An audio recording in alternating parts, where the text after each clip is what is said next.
ధర్నా వస్తే ఇక్కడ అంటా ఉన్నారు, ఏమంటున్నారంటే మనకి కూటమి సపోర్ట్ ఉంది కదా అని మాట్లాడుకుంటా ఉన్నారు. నేనేమంటా అంటే మీరు ఇవన్నీ మానేసేయండి. ప్రస్తుతం మీరు కాంగ్రెస్ పార్టీ అధ్యక్షురాలుగా ఉన్నారు, ఆ గౌరవంతో మాట్లాడుతూ ఉన్నాం మీ పట్లనే. మీరు ఆంధ్రప్రదేశ్ ప్రజానీకాన్ని ఎన్డీఏ విధానాలకు వ్యతిరేకంగా, అట్లాగే చంద్రబాబు నాయుడు గారు చేస్తున్న అనేక ఆర్థికమైన అంశాలకు, ప్రజా వ్యతిరేకమైన అంశాలకు వ్యతిరేకలు ఇవ్వడాలి. అట్లాగే ఎన్డీఏ ప్రభుత్వం యొక్క ప్రజా వ్యతిరేక విధానాలను మీరు ఎదుర్కోవాల్సిన అవసరం ఉంటుంది. ప్రతిపక్షాన్ని కాదు, చాలా గట్టి గొంతుతో మాట్లాడతారు మీరు. ఎంతసేపు ఉన్న జగన్మోహన్ రెడ్డి గారి గురించి మాట్లాడుతూ ఉంటారు. అసలు మీరు అర్థం చేసుకోవాల్సింది ఒక్కటే, మీ రోల్ ఏందో మీరు అర్థం చేసుకోవాలి.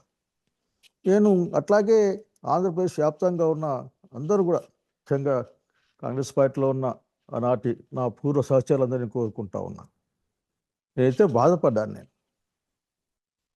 కాబట్టి ఈ డబ్బు భాష మానేయమా, అసలు ప్రజల భాష మాట్లాడేది మీరు చేస్తే బాగుంటుంది.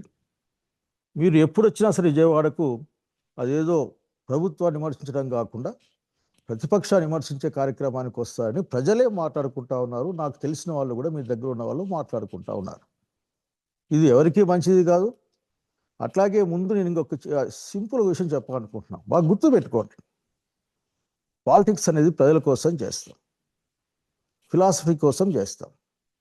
ఆ క్రమంలో ఆఖరికి ఆ ప్రయాణంలో ఏమైనా పదవులు వస్తాయి, పోతే.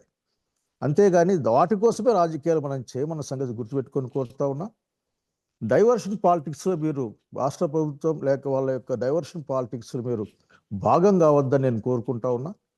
అట్లా అనిపిస్తుంది జనానికి, ఆ విషయం మీరు గమనించాలి ముందు. కాబట్టి ఈ రోజున వివేకమన్న మరణం సంబంధించిన కేసైనా లేక అనేక మిగతా అంశాలైనా సరే, ఈరోజు అధికారంలో ఉన్నారు, కేంద్రం అధికారంలో ఉంది, దాంట్లో నిజానిజాలు తేలాలి.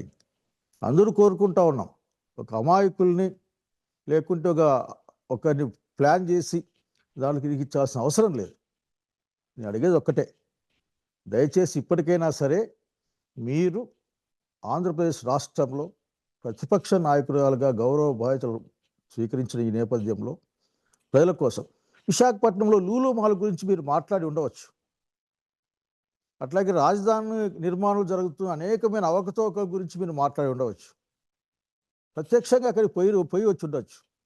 కానీ ఇవేం మీ కంటికి కనపడే అవకాశం నాకేం కనపడలేదు. ఎంతసేపు నా డబ్బు భాష మాతో మాట్లాడ, అసలు మీకు ఎట్లా వచ్చింది నాకు అర్థం కావడం లేదు.